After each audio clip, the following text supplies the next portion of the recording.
Ooh, get a tea and some blanket. Wait, what? Get some tea and the blanket. I messed that up. I said get the tea and some blanket.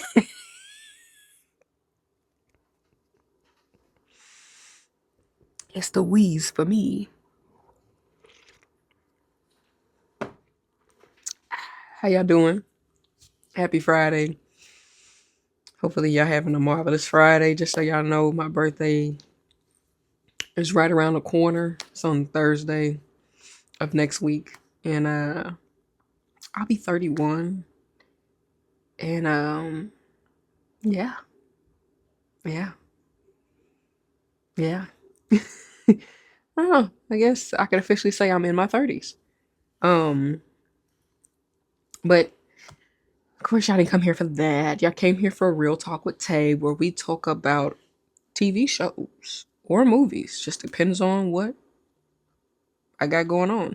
I know that Spotify and iTunes have not been updated in a while, due to uh, some illness issues. I had to take a small step back from dealing with all those different platforms, and I just focused on the primary platforms that I use. With that being said, though, I'm going to get those updated slowly but surely, and then yeah, that's my plan. Anywho, hopefully y'all been having a great day, as we are going back to the 5 p.m. Excuse me, as we're going back to the 5 p.m. um uploads for the episodes, meaning that you'll get these every Friday at 5 p.m. versus 8 a.m.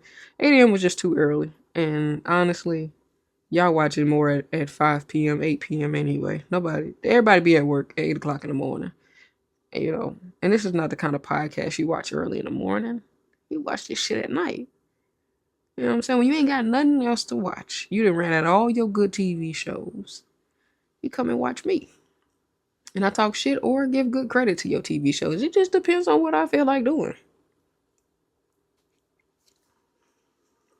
But anyway, I'm not going to waste too much more of your time. Once again, welcome to the Real Talk with Tay, Nicole, which is me, your gracious host, and I love doing these for you. Um, Thank you guys for continue to subscribe to the channel and support as you have been. One of my longtime subscribers, Mr. Marlon Bellamy, I really want to send appreciation and thanks out to you for sticking with me for almost 2 years now. It's been a great ride, and I appreciate you for being a part of this journey with me. Um, yeah, but let's jump into it, and shout out to all the new subscribers as well. So, for today on Real Talk with Tay, we're actually going to dive into one of my favorite TV shows. Um, well, wait a minute. Did I not save my note? I know what episode it is, and I really don't need the note to talk about it, but I'm still going to get it just so I can keep track. But anyway, so we're going to talk about Martin Lawrence. Oh, Martin, you so crazy. Anyway, um, but yeah, we're gonna talk about Martin, and we're talking about season 2, episode 17, Suspicious Minds. Now, just to recap this episode, basically, Martin buys like this Walkman radio, if you will, or I think it might be just like a portable radio. I forget exactly. If it was considered it wasn't a Walkman. I take that back. It wasn't a Walkman because I know exactly what a Walkman is. It was like a portable CD player. But anyway, Martin buys one of those. It's technically kind of like an expensive radio because it's new. It's fresh of its kind, and it comes up missing. Now, prior to it coming up missing, Martin was at work and his boss, Stan, basically told him, like, you can't trust nobody, not even your friends. And ironically, Martin left his wallet at work and Stan and even Sean, the white dude, robbed Martin. Because that's what they did. They took money out of his wallet, so they robbed him. But it was ironic for you to tell him he can't trust his own friends and then you take from your own employee. Like, that shit was mind blowing. But anyway, so Martin's radio comes up missing. Now, the reason why I chose this episode out of all of them is because this is probably one of the most memorable and funny episodes of season 2, hands down. So If you've never seen the movie New Jack City, this is where this episode's key moment and is inspired from. So basically, Martin decides to interrogate all his friends New Jack City style. He got a fake dog, I think it was a Rockwaller, and then he's got everybody dressed in all black. Everybody, including him, is dressed in all black. He got them sitting at the table. He interrogating them. They all starting to turn on each other here and there, going back and forth. He's pinging and hitting on key parts that'll make everybody kind of look suspicious. But ultimately, you would think one of his friends took it. But if you know the history of the show, then you know there's a cat named Bruh Man who live on the fifth floor. You gotta watch the show to know why I did that. But Bruh Man is a habitual thief and always comes in Martin's place for stuff. So Martin never thought about Bruh Man 1 second. He only thought the only people that I would know, the only people I know that are my friends are the only people who would do this to me. Instead of thinking of who else has access to my apartment even when I'm not here. So turns out, long story short, Bruh Man is the one who stole it. And he finds out. Because Bruh Man came through the window like normal and was like basically thank you for letting me borrow your CD player, right? And Martin like, so this motherfucker had my CD player this whole time, and I've been sitting here interrogating my friends for no reason, and he had it this entire time. So now everybody knew they didn't do it individually, but as a group, they didn't know if one or the other could have done it. That's what they was thinking. Like one of y'all could have done it, but did y'all do it? You know what I mean? So now the tables turn, and everybody want an apology from Martin. Everybody on Martin's ass, right? But that's pretty much how the episode ends. Now, reason why I said this was one of the most memorable moments is because the dog was the one of the biggest moments. Besides the Cole, sit down, what do you say? Sit your $5 ass down before I make change, just like he said in New Jack City.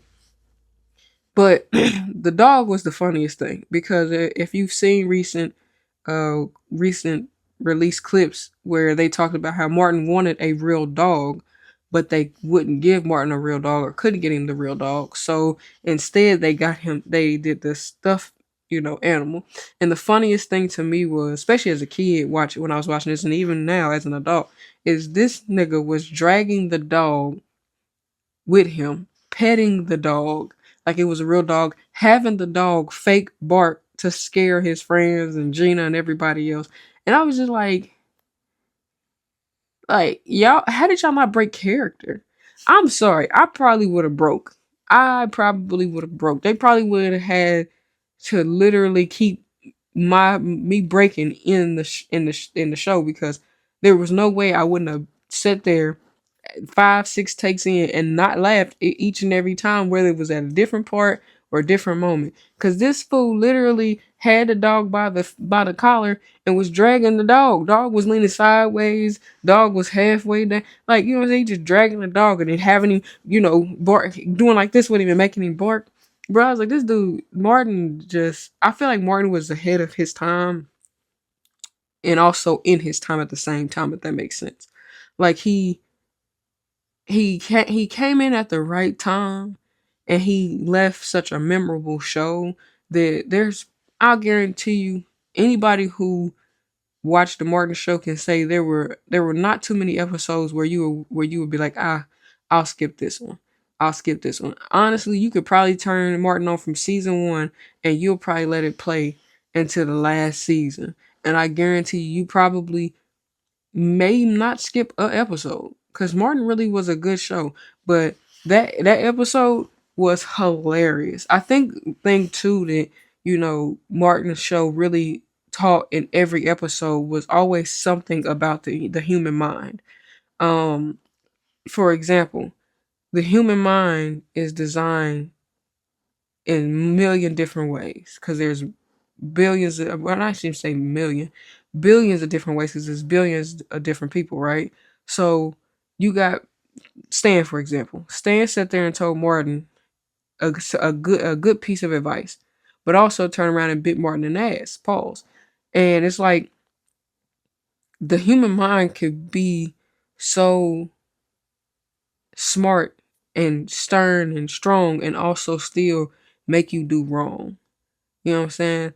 It's like you can do a good deed and then turn around and do a bad deed right like and cancel that good deed right on out. And in Martin's show, I feel like every character had major flaws and they had to grow to learn their major flaws and either accept them or change them. Some of their major flaws they weren't going to be able to change, and some of them they could. But I feel like that in that specific episode, the New Jack City episode, I feel like the biggest life lesson in that was don't automatically just assume. Take it like don't. Not I won't even assume, but don't treat your friends like your enemies because of an item coming up missing. The easiest thing Martin could have did, besides interrogating them and then doing a New Jack City thing, was just simply ask them, "Hey, my CD player came up missing. When was the last time you was at my house, or did you take it?" And considering Cole and Tommy were your best friends, you should have known them two off the rip would not steal from you. And then Gina's your girl. She stays in the house with you. Why was she stealing? And Pam don't even like you. Well, she likes Martin, but she don't like Martin at the same time. So instantly, I instantly wouldn't have just assumed they did it. But it's easier to assume that someone closer to you took something from you than somebody who's not as close to you would, because a lot of people feel like, oh, I let you in my space, so you had access to me, whereas realistically, everybody has access to you. Everybody has access to you. I don't care. No one on this earth is untouchable. No one on this earth is accessless. Everybody is touchable. Everybody is accessible. Now, of course, you can try to close your accessibility to people, but in reality, you really can't.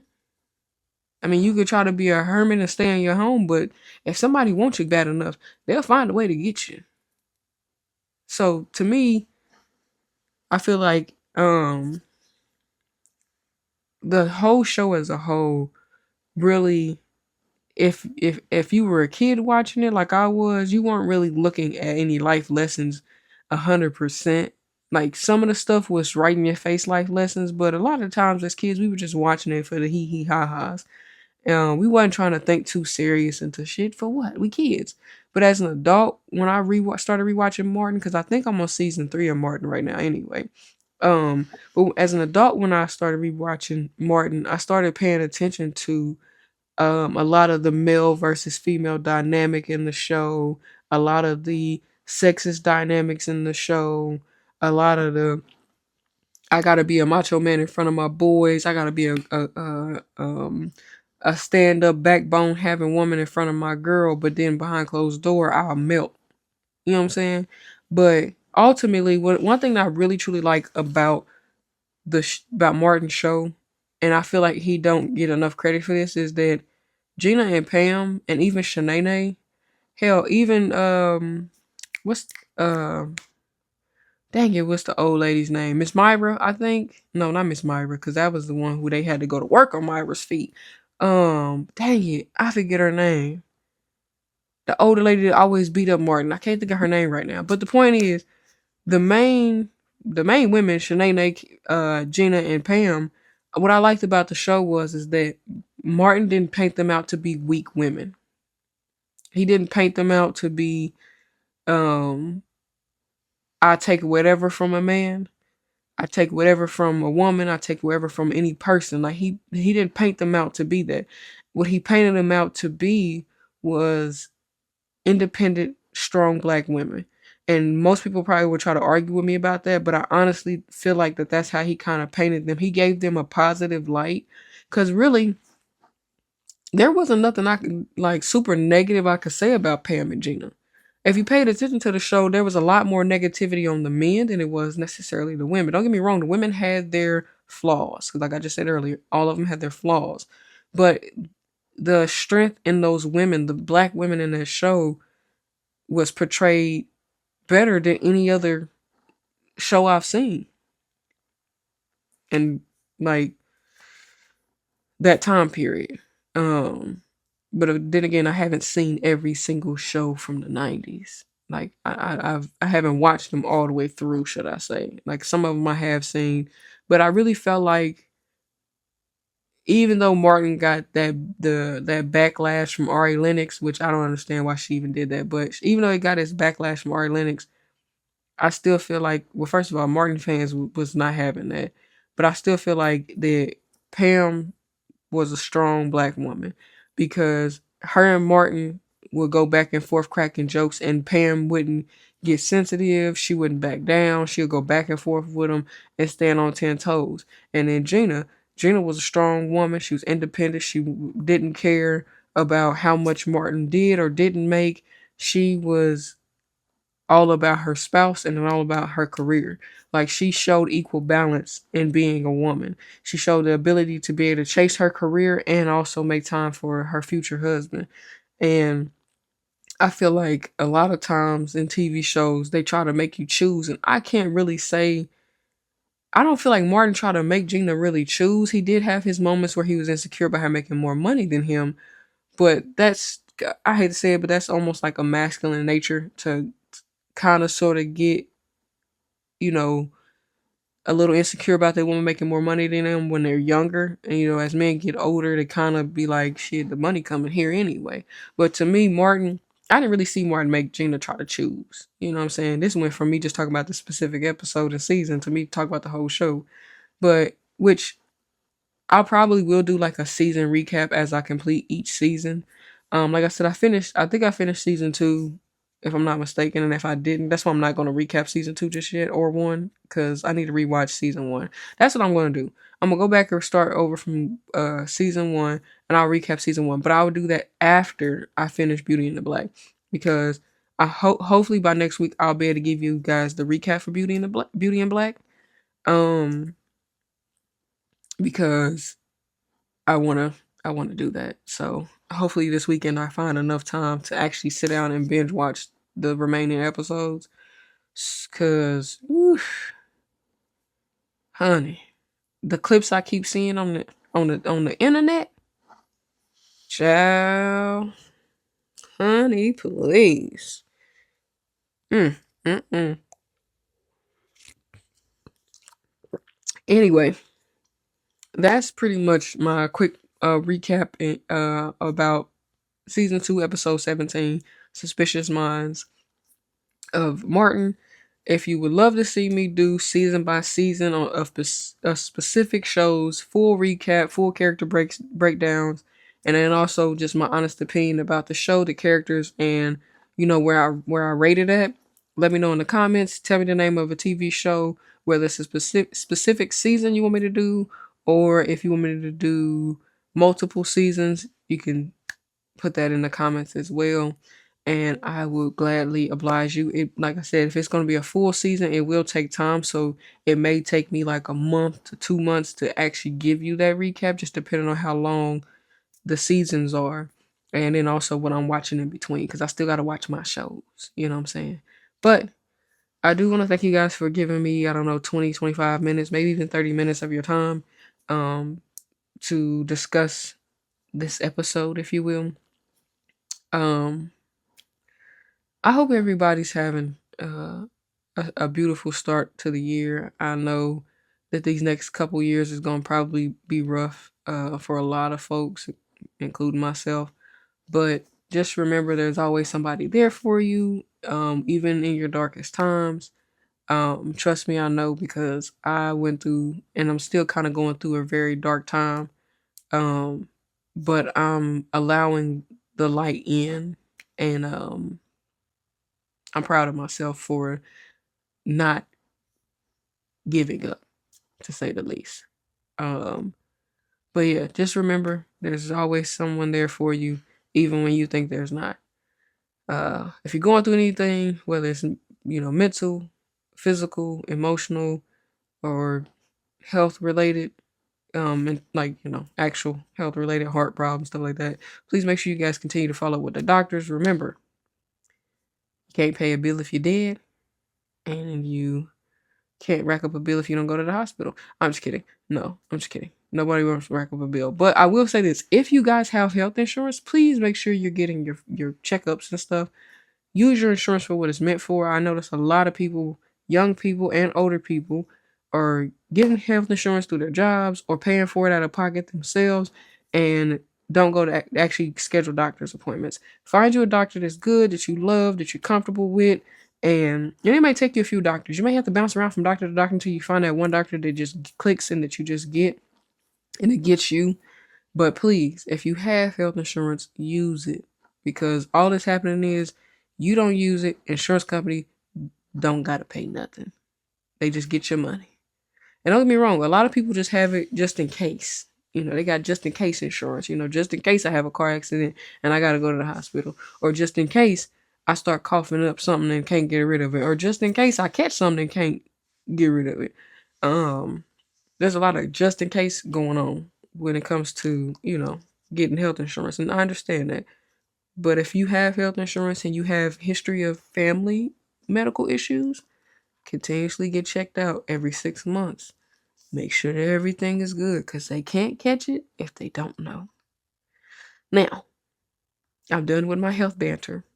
Because of what I went through is really why I've always advocated for health, but now I'm really advocating for it because what I went through was very scary and traumatic. And maybe one day I will have a conversation if you guys want to hear about what happened in full detail. Maybe one day I'll do like a vlog.